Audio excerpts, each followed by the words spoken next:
Welcome everyone, and I hope that you managed to grapple with the technology and have successfully joined us. Thank you for inviting me to talk about the Picts of Angus and Gowrie. I've been studying these remarkable sculptures in our area for some 4 decades, and I continue to be enthralled by them, and am forever learning. The Picts are mentioned in contemporary literature from the 3rd to the 10th centuries, and they lived in the north and east of what we now call Scotland.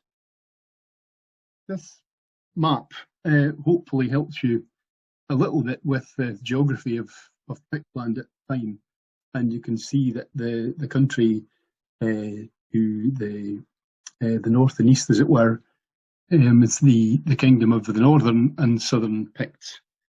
And we know that Bede, the English historian, told us about the southern Picts, so we knew that there were, and even the Romans made a comment that there were 2 different classes. So what do we mean by Angus and Gowrie? Well, we use these terms fairly regularly today. Angus is a council area in itself, whereas Gowrie is that eastern part of what is now Perth or Perth to Ross. After the late 9th and 10th centuries, with the Kenneth MacAlpin dynasty, for all we know, he may well have introduced these terms, Angus and Gowrie. There is another theory, of course, that Angus and Gowrie are also Pictish names, but there's a definite Gaelic feel about both. So we can't be absolutely sure about what the Picts actually called themselves. What we do know is that the northern Picts have been successfully shown by Alex Wolff to be the kingdom of Fortru. And the only other kingdom that's mentioned is that of Athol or Athfothlip. So Athol we know, although it's in the west of our area. But what Angus and Gowrie were known at the time of the Picts, who knows? What we do have is some king lists, and I don't expect you to be able to read this, but one of the manuscripts that survives is a king list of Picts going into the early kingdom of Alba and then Scotland, which is known as the Poppleton manuscript, named after a medieval Yorkshire monk who copied this all down. And this is an interesting page for you, which the book itself is in the National Library in Paris. And if you go down the left-hand column, you'll see a capital K, and that's Canadius Filii Alpinus, and that's Kenneth, son of Alpin. And it's the kings just above that, 2 lines above that, you'll see Reg Urad Filii Bargoit, and we'll come back to this Urad or Vorit later on. William Skene copied this in the 19th century, and it's a fantastic array of early chronicles, which are of great use to anybody studying such things. Anyway, as far as we're concerned, though, we have no such gems in Angus and Gowrie, but we do have a massive collection, if you like, of Pictish stones, and I've put them in about 3 or 4 groups. The earliest ones are like these, the symbol stones. This is the Aberlemno symbol stone, and it's a rather artistic shot. I'm sure you've heard of Aberlemno, just between Arbroath and between Forfar and Brechin. And in summertime, they're open for all to see. There are a number of them. I'm only going to pick out 1 or 2. But don't go rushing up there just now, because they're usually covered in boxes during the winter to protect them from road salt and rain and goodness knows frost, whatever. What we find with these symbol stones are that there normally is a pair of symbols, and the second one of the pair seems to have these attached, usually mirror and comb. So you can see on the top left here, there's a snake, not a serpent, because that's a very biblical term. and then this rather odd one through the middle, which is lovingly known as the double disc and Z rod. I think you can probably just about make that out. And down the bottom, as I say, a mirror and comb. And the mirror and comb are two of the few symbols that we can positively identify. The mirror and combs have been found in various parts of Pictland over the years. So Jarvis, I think, had this excavated in the 19th century, and there were human remains found at the base, but it's highly likely that it had been robbed many years before. So they probably date to around the 7th, perhaps early 8th century, but we'll come on to that in a moment. So I thought I'd pick up one from the Gowrie Perthshire area, and this is known as the Brewston stone, which is just a wee bit beyond Alyth, just to the east of Alyth, and it stands in a field just down near the river, on the floodplain of the River Isle, in fact, and it's just a little way east of a massive Pictish hill fort of Barry, the King's Hill, I suppose, if you want. This has one pair of symbols. It's possible that there are, mirror and comb below ground level, or it's possible that they've been eroded away. We've over the years we've had various attempts at trying to interpret the symbols, so they often end up with rather silly names. But clearly, at the top here, you can see that there's an arch of sorts. It's been known as a horseshoe, but I don't think there's any evidence that it's a horseshoe. And below that is what's again been given various names over the years. In this case, I prefer to call it the Pictish beast. It seems to be an amalgam of different creatures with a head end with a snout, very dolphin-like, but with this curly bit going at the back of its head, almost a little crest. You can see that its limbs almost look like little wheels at the end, so it's obviously waterborne as opposed to being able to walk about. So it looks like a cross overall of something between a dolphin and a seahorse. The Picts were a fairly seagoing people, so it's perfectly reasonable for them to have considered it to be sea monsters that they couldn't explain entirely, maybe finding bits washed up on the shore or whatever. And it's fair to say that there's still a great many people believe in a monster in Loch Ness, so I think there's a fair chance that the Picts believe in all sorts of things as well. Back in Angus this time, and this time the Dunnichen Symbol stone, just some way to the east, the Arbroath side of Forfar. And this photograph was taken in 1967. I think it's the only colour photograph of it actually in what was Dunnichen House garden before it was moved. I won't go into the whole story, but of its movements, because it's probably moved a lot more than some of us. It was found face down in a field called the Cashel Park in 1805, just a little way to the east of Dunnichen House. And you can see again that it got a pair of symbols, and then a couple, below the mirror and comb very clearly. You can see also two lines running down left and right side where perhaps some mason or builder has been straightening up, perhaps for use as a lintel or something like that, and obviously that has been arrested. So although it's been damaged, it's still the symbols are more or less intact. As I say, mirror and comb are easy enough. The middle one is again that double disc and Z rod, and double disc and Z rod you'll bump into a few times as we talk, and also V rod and crescent, which we'll come back to. And these are fairly common Pictish symbols. We have no idea what they are, but they do seem to signify something important. Isidore of Seville considered these symbols to be a mark of status or even family links.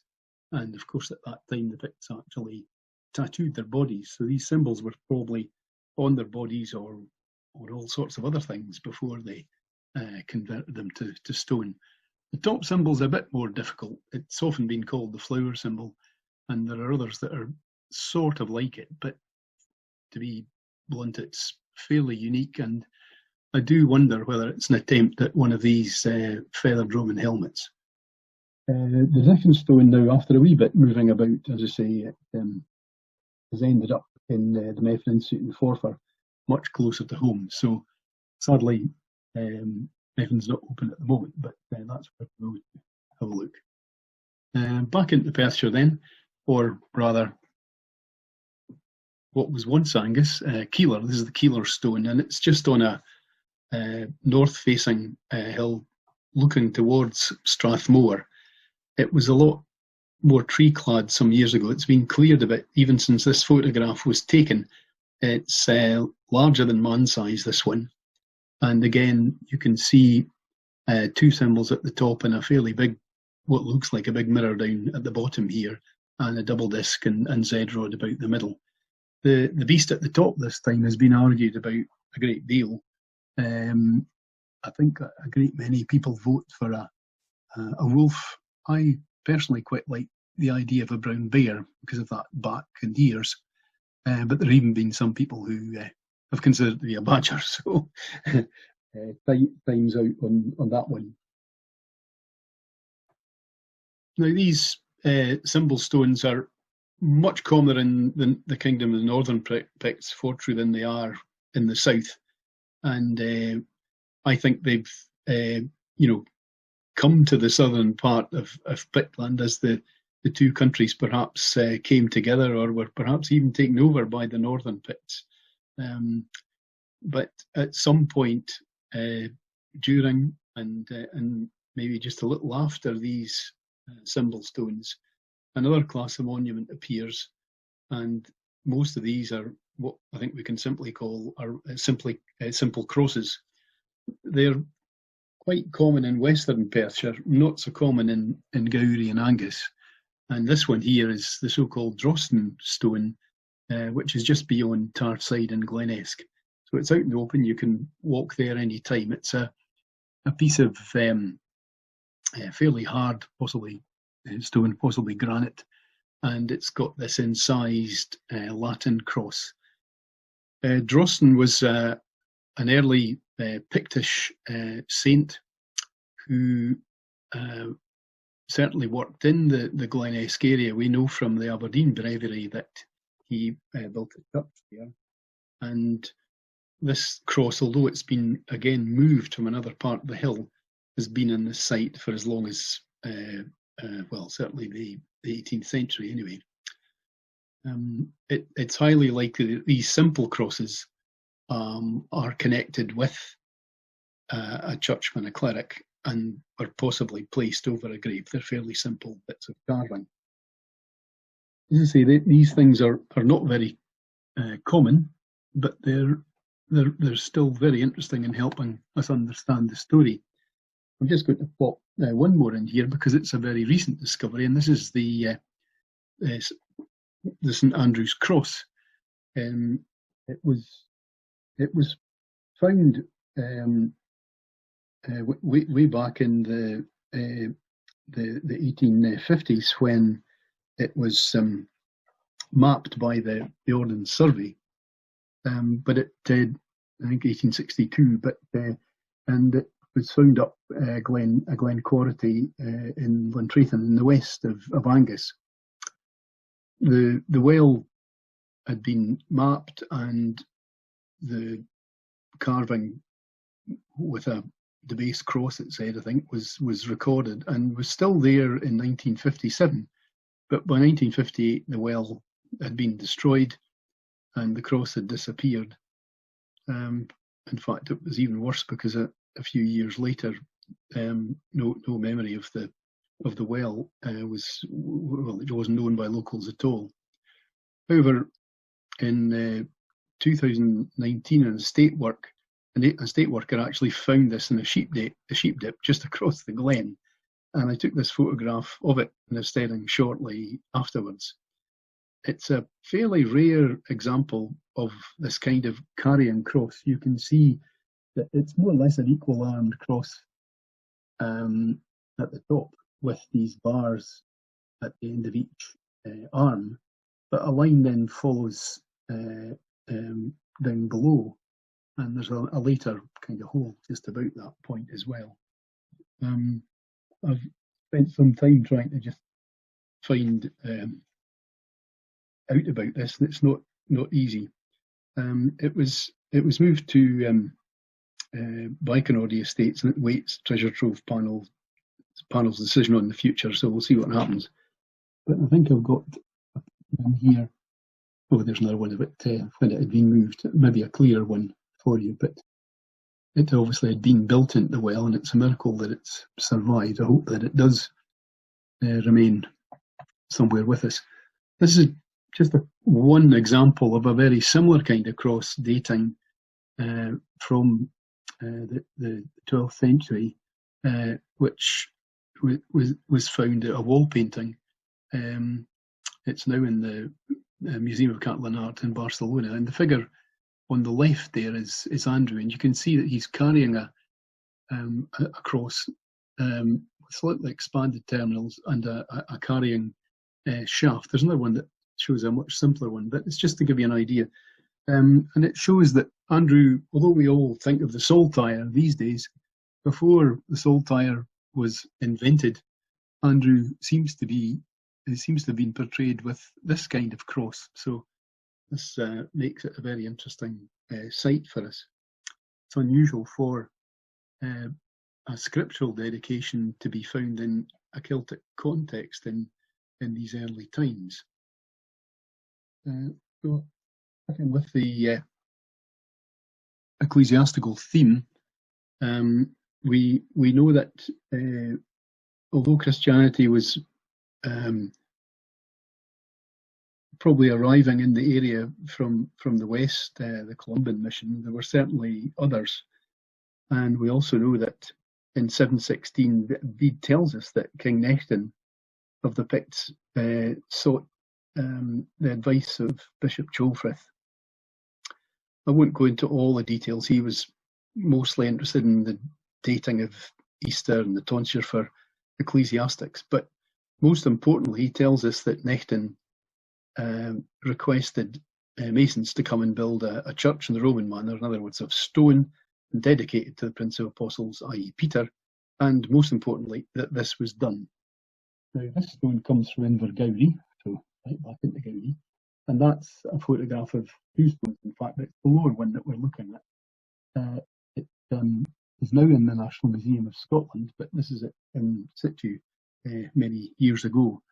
And what is particularly interesting is this trio of ecclesiastics here, and the guy in the middle, who's got a much bigger head, broader, so more important. We've got that message, but fascinatingly, dangling from his waist is what, to my eyes, looks like keys.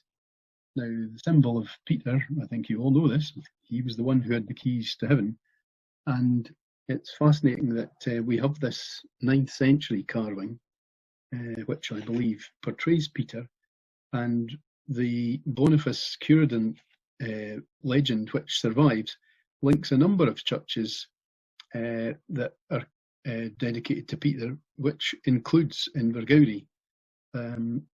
I'll mention Teeling and Restenth, but we won't necessarily be coming back to them. So this looks like it's a contemporary Pictish portrait of St. Anyway, these cross slabs that appear from the 8th century seem to combine the talents of Northumbrian masons and Pictish carvers.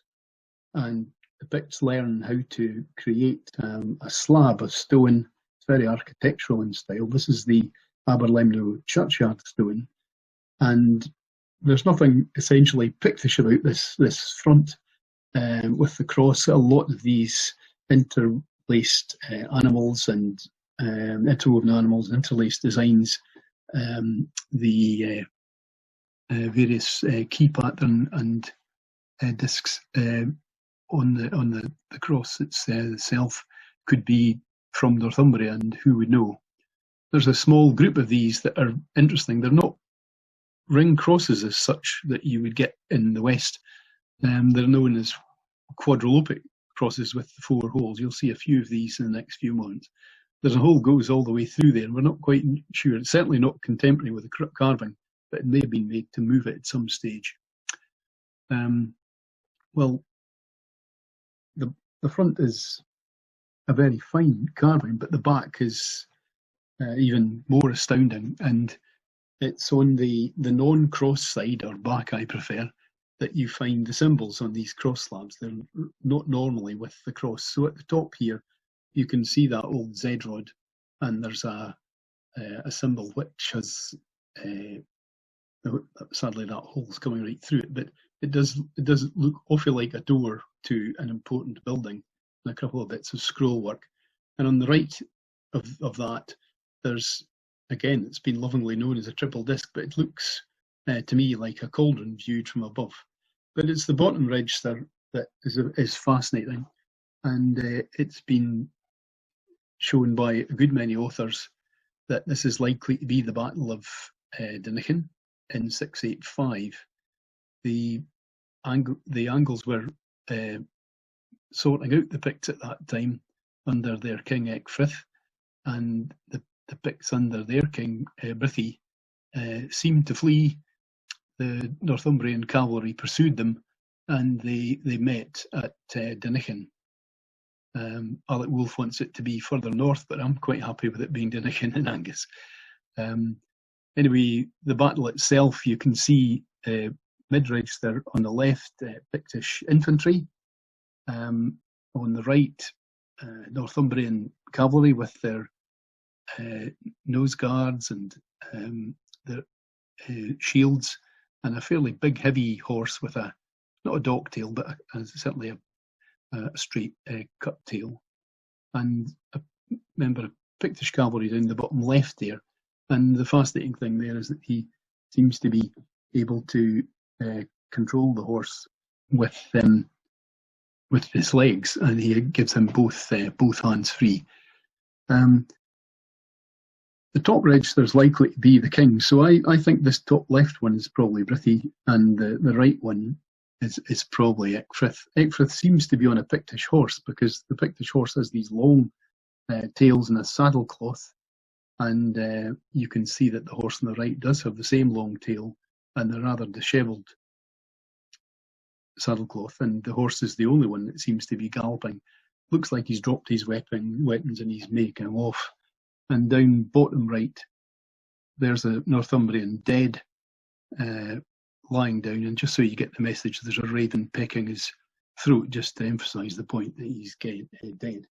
And the contemporary annals show that on the 20th of May 685 that Ecgfrith was killed with his main bodyguard. It was a huge victory of the Picts over the Northumbrians, and really stopped Northumbrian domination going any further north than Lothian as it was then. And in fact, they retreated beyond that after this significant battle.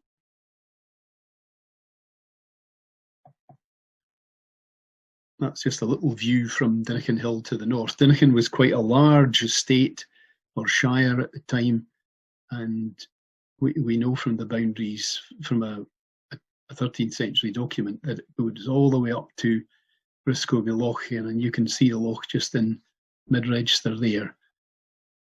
I doubt if it was called Rescobie Loch then. The English knew the battle as Nechtensmeer, which is interesting. A mere can be quite large, think of Windermere. And the Welsh knew it as Lyngarn, the pool of the crane.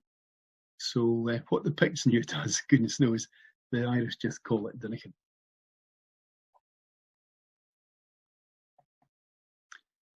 And one tiny item found, as you can see, in 2003 by John Sheriff and the Kinnettles group field walking, this tiny piece of horse harness, and Anglo-Saxon horse harness for that matter.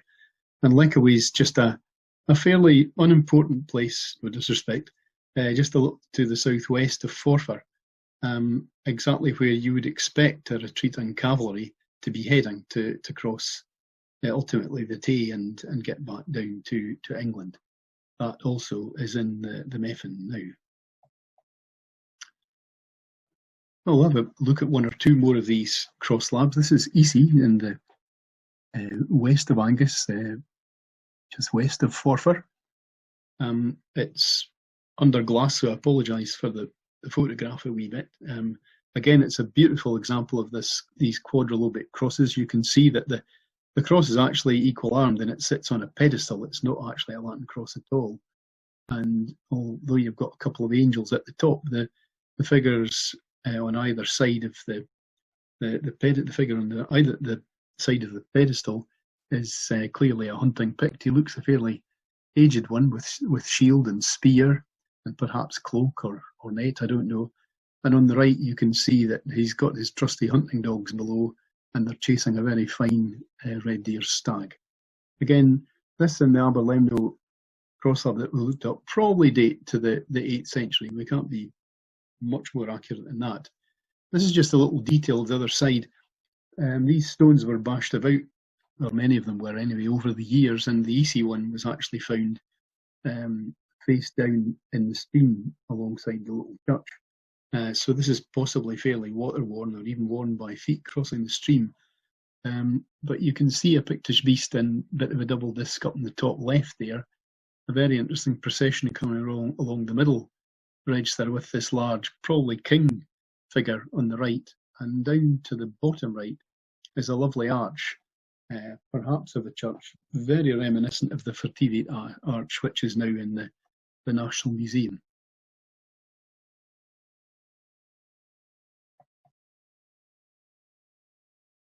Back into Gowrie, and this time we're at Rossi Priory, in fact. This one's quite difficult to get to at times, but it's a very, very fine example of one of these crosses, and there's a lot going on here. You can see a crescent and V-rod about middle left of the lower cross arm, and a Pictish beast below that.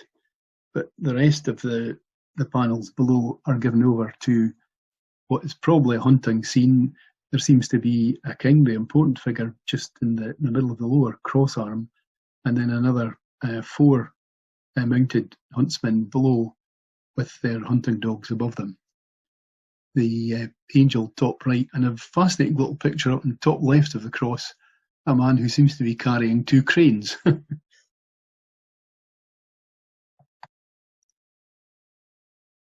Back across the border in Angus, and this is the Glams, or Glams manse stone as it's often known. It has always sat in the manse garden. Manse is no longer a manse, so you have to get permission to go into this.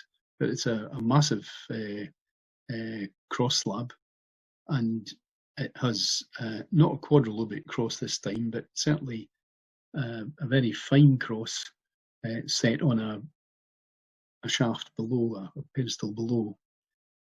I will ignore the characters at the top just now and concentrate on the ones at the bottom. And on the bottom right, you can see that triple disc again, or cauldron. And this time, if you look at the handles in the cauldron, they do look like they swivel about. So I think we do have a cauldron this time, and it's a red deer hind's head just above it. Whether that's one for the pot or not, I don't know. But fascinatingly, you look across to the left of our left of the cross, you'll see a couple of Picts fighting with hand axes, and above them is a cauldron, this time side on, and there are 2 pairs of human legs coming out of it. So that sounds a fairly gruesome scene indeed.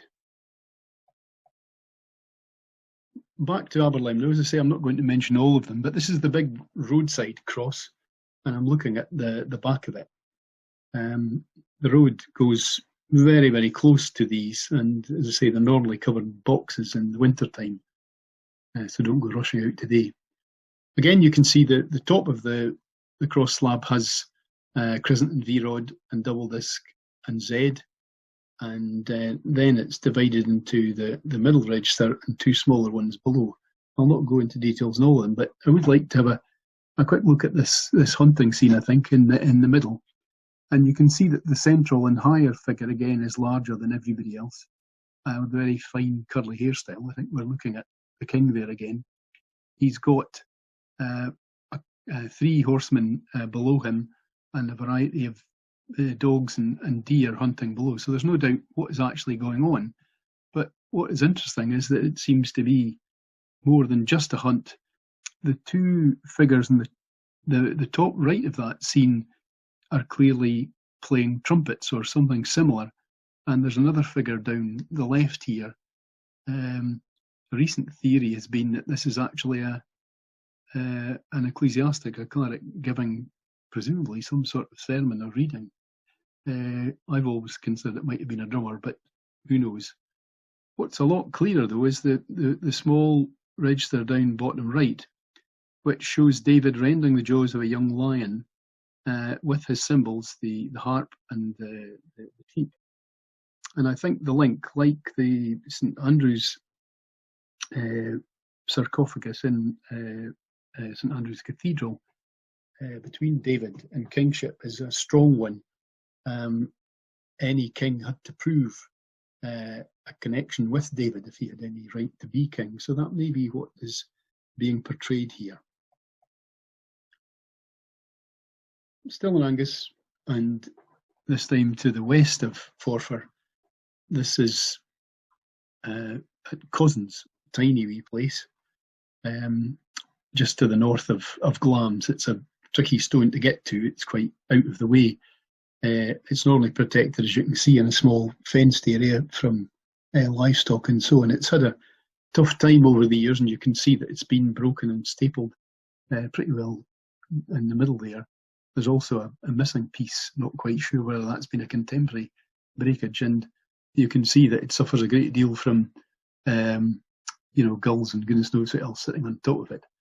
The top very clearly has a very fine crescent and V-rod and double disc and Z-rod below, but again it's the scenes below this that are of most interest. The middle scene shows in all four horsemen with hunting dogs. No deer this time, but the really interesting one is the one just below that, where we can clearly see a Pictish boat.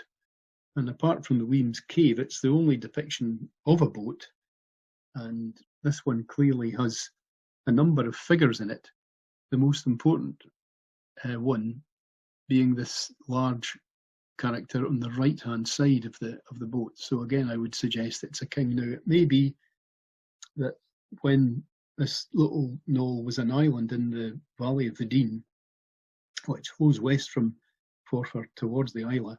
It may have been almost a loch at that time. It's still fairly marshy and damp these days. And this site may have been the site of a little chapel. Interestingly, the stone is known as St Orland's stone. Who Orland was, we simply don't know. He's certainly not recorded in any of the annals or literature of the day as an Irish saint, so he may well have been a Pictish saint.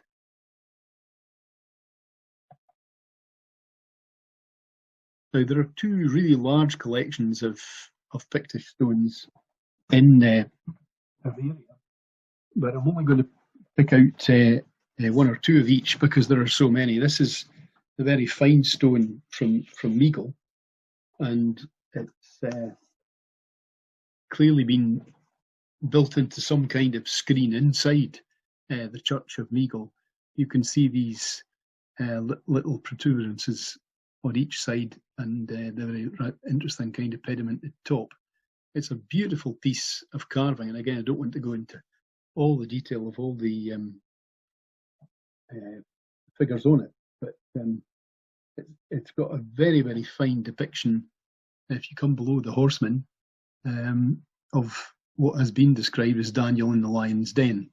I think the 4 creatures two on each side of him are almost certainly lions, and they're very, very fine depictions of lions. The little museum is run by Historic Environment Scotland. It's got rather more than 30 stones in it, so a great visit for you if you've not been before. Meagle was also dedicated to St Peter, and interestingly, in the mid-9th century, we know from the St Andrews foundation legend that there was a King Urad, son of Bargoit, if you can remember back to that when I showed you the Skene Poppleton manuscript. He had this written for him by Cano, son of Dubrabrac, in the estate of Migdale. So here we have a connection with a 9th century king in 840s or thereabouts, which is interesting, and try and hang on to that because we'll look at that in St Vigins, in a moment or two. And here we are at St Vigins, again a very fine collection of some 35 or so stones. One of the standout ones is this, the so-called Drossen stone. I'll explain that in a moment. Sadly broken in two. It's been reunited, but there's still missing bits at the top. You can see near the top of what survives, again, a very fine double disc and crescent, this time without a V, but there's certainly a mirror and comb to the right of it. And it's got this lovely collage of Pictish animals below that, most of which I think are natural. Working from top to bottom, on the left there's a brown bear. To its right, a red deer hind with calf suckling. Below the bear, an otter. To its right, I think what is a wild goat. And then to the left, probably a white-tailed or sea eagle, perhaps an osprey eating a salmon. And the very bottom ridge, there a very interesting and unique hunting scene of a Pict kneeling, hooded with a crossbow, and he's being charged by a wild boar. I hope, for his own sake, that the crossbow worked. But as I say, there is a link between this, perhaps, and the Meagle stone, because the reason for this being known as the Drossen stone is the little pile down the bottom left of the side of the stone, which reads Drosten epivorit et forcus. Now, academics rage over what it all means. I always going for a very simple explanation, and that is three personal names: Drosten, Vorit, and Forcus. So here we have this Vorit or Urad again, as we did in Meagle, and his son Drosten. So Drosten perhaps set this up for his father. So again, and we know that Drosten was the last thoroughly Pictish king who was killed by Kenneth MacAlpin at Fertiviat in 848. So we do have a kind of marker here then for a date. Now, I'm going to indulge in one other stone from St Vigins. Sadly, a great many of the St Vigins stones are broken. They've all been redisplayed since I took these photographs many years ago, but although they're all very fine examples of double discs here, the one I'm most interested in is top left. It's marked number 4 here. And on the left of the remaining part, there's this hooded cleric, obviously, and behind him a crow's ear, and behind that, to its right, a double disc. And there was another little fragment of a stone which I always thought was part of the same stone. And one of the bits of luck when it was all displayed was I was able to convince John Borland of the then Royal Commission to draw this up. And not so worried about the cross side on the left here, but you can see that it does hang together. There are only 2 little fragments of this very, very fine little cross slab. But the thing that intrigues me is the right-hand side, because there's the little piece we were looking at, number 4. And this is the little piece of what was formerly known as number 21, and you can see it's a horse. You can see a foreleg there, and you can also see the reins. So my gut feeling is that here we possibly have the abbot of St. Vigins. St. Vigins is a Latinised way of describing Eugene or Fechin in Gaelic. Was a 7th century Irish saint, if you wish. And just for comparison, going over into Perthshire again, this is the St Mado's cross slab, now in Perth Museum, and there are a series of mounted Pictish clerics here portrayed, Crescent and V-Rod and Pictish Beast below. They do rather look like comic characters.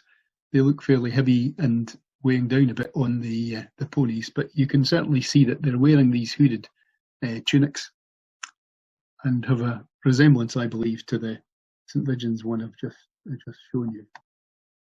Again, this is a drawing by John Borland of the Royal Commission, and the great thing about this kind of work is that it does pick out some of the details that are often difficult to get with a camera, and at least my camera anyway. And you can see, apart from that Crescent and V-Rod and Pictish Beast, there also seems to be a double disc across here on the right.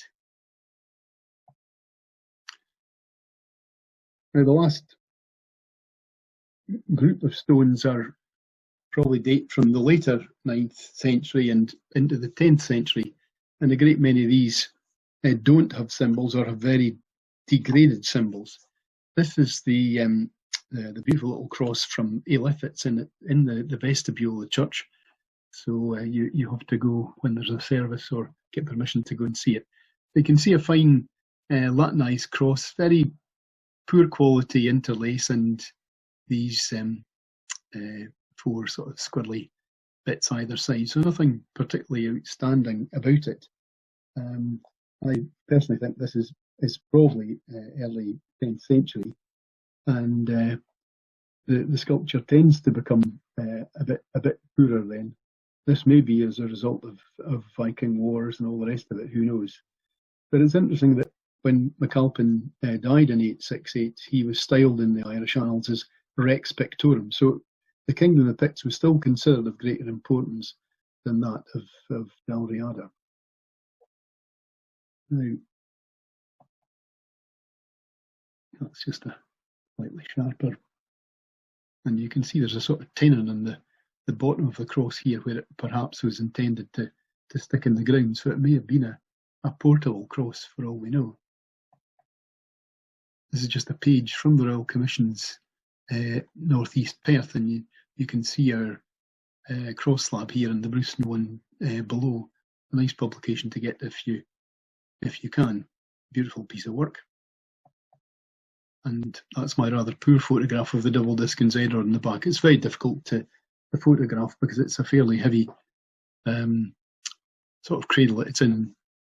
You've got to kind of squeeze in, and I'm afraid my camera couldn't cope with it. Another thing about this later period of Pictish sculpture is that it tends to be a good deal smaller than the large cross slabs, which are sort of man size or thereabouts that we've been looking at. This one is from Bendy, just in the Karst of Gowrie, just to the west of Dundee, and obviously when this photograph was taken, it was out in the old kirkyard. It's now in Dundee Museum. It features some interesting mounted warriors, complete with spears, targes, and swords. But you can see that the sculpture's not quite of the same high standard, and the horse is just a wee bit comic book-like, but the Picts still fairly obvious with their curly hair and beards. Kirriemuir falls into this category as well. We only knew about 5 from the churchyard until 1995, and then a further dozen turned up when there was an excavation when the access to the church was being refreshed. This is one of the originals found in the basement of the church in 1797, however, and it's the back of what we know as Kirriemuir 2. Again, I'll ignore the top register at the moment and concentrate on the bottom one. You can see an enthroned lady with hairstyle. You can see mirror and comb on our left, to her right, and you can also see a fascinating artifact on the right, which was often thought to be a musical instrument, but it is in fact a Pictish loom. And indeed, at the very top, you can see that there is a little bit of interlaced cloth there. Now, mirror, comb, and loom are all considered female, so I think there's little doubt this is meant to be a female, and even better than that, the dog-headed terminals on the throne or chair she's sitting on come from a picture, the St Mary page in the Book of Kells. Kirriemuir was indeed dedicated to St Mary. We still have a Mary well, and indeed Kirriemuir is Mary's church quarter. So this is a perfect example of that. Again, this probably dates to the late 9th, perhaps even early 10th century, but that stone is now also in the Methven with the other Kirriemuir stones, all, well, 17 of them. Kirriemuir number 1, again, I'm just looking at the back here because it's a very fine portrayal of, again, a mounted warrior and a rather younger hunter below. The one at the top, though, you can see has a very, very fine hairstyle and beard, ringmail perhaps, fine saddlecloth, and the horse is very finely turned out. And top left, you can make out a crescent and V-rod. It's a very poor one, but still it's recognisable. But perhaps the whole importance of the symbols by then is beginning to fade. If this is some kind of memorial stone, perhaps the chap hunting the red deer with his dog below is the king or Mormere, whatever, big chief in his youth. In this Kirriemuir school is this little cross slab from Inchbrayock, what used to be an island in the mouth of the South Esk, just beside Montrose. Since 1973, no longer an island with the oil base and all the rest of it that came there. And this fine one was found in 1848 and ended up in Montrose Museum, and we've been fortunate enough to have curated that for a good many years. There were in fact 3 cross slabs in all found here. This is the largest of the 3, or the most complete of the 3. And again, like the ones that we've been looking at, the symbol has kind of degenerated a wee bit. Top left, you can see 2 discs, but they're not connected with a Z rod. But I think they're intended to be Pictish double discs. Again, the hunter on top right is the main character in the scene at the top, on his rather comical-looking horse with spear, targe, and sword.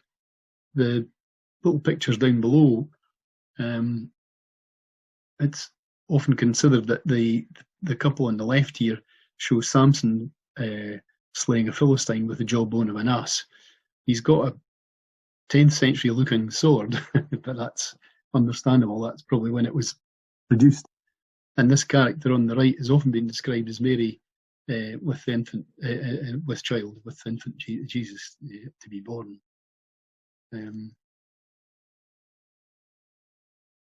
And a stone that was found in 1995 at Dunoon, just to the south of Glamis, bit bashed about again, been struck with a plough a few times, and the top's been lost, is a small but nonetheless very, very interesting little cross slab.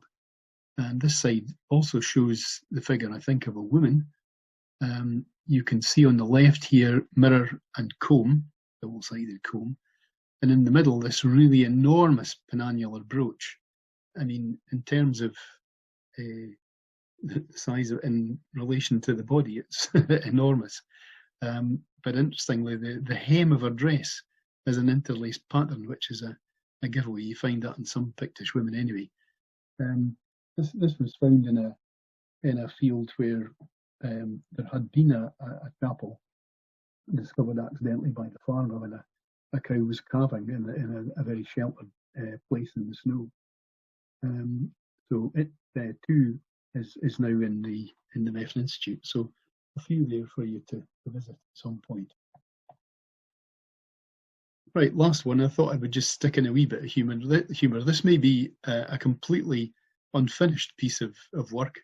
It's a drawing by Neil Robertson, in fact, of a stone that was found at a bullion field near Gowrie. Now, the headquarters there of, I think, Scottish Water. It used to be Tayside Regional Council. It's also in the National Museum of Scotland now. There were important wells there, so it is in association with these wells, indeed what the bullion field means, the circular wells. It lacks any symbols and any sign of anything Christian at all. However, it charmingly depicts a very ageing Pict who seems to be have the best of his life behind him. He's riding on a fairly ageing nag, I'm afraid, who looks a bit tired climbing uphill. And he's obviously, not the horse, but the man, fond of his drink. He's bald, so he looks a bit older, let's say, more mature. And he seems to be drinking, doubtless, Pictish heather ale, too much of it. And even the drinking horn, the head of it's looking back at him as if to say, steady on. Well, hopefully you've enjoyed this little tour, and I will do my best to answer any questions if you have them.